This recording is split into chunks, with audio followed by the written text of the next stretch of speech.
Ah, yes, kaya jing siya ya kata. Kaba nakaliang ka jong PNPP ba ni Kemyo APC. Ni haban buram mo. Kita rai ka jong pagba, mandate ka jong pagba. Nakaliang ka jong ihi. Gusto ba pagino na ka opposition role. We can play a very important role in the opposition by bangin tray lang rekat-rekat ba isi kamtam ba mo accountability should be there and the transparency can done kita bangin ini so ba nakaliang ka jong ka opposition na bangin don nagtaro nila ba ngin pan klan chu in ya ka council habaro kiliang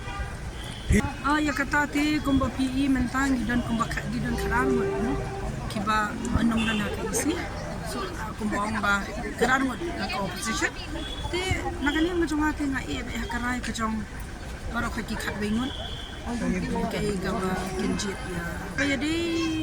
bat kani ka department ka mga away ka ba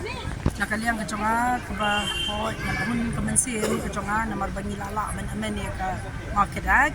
kamtam habede bat kani ko kilo and not only that habede ba kani related to Benami and related ya kani ka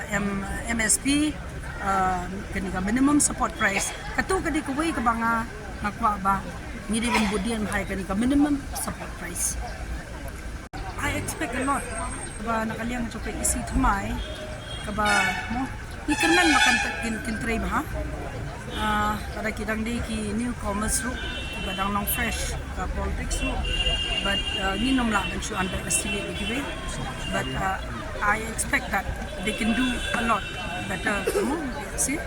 but nakaliang ka jongaro I wish all my juniors the very best that they can perform well hakiniki samsnam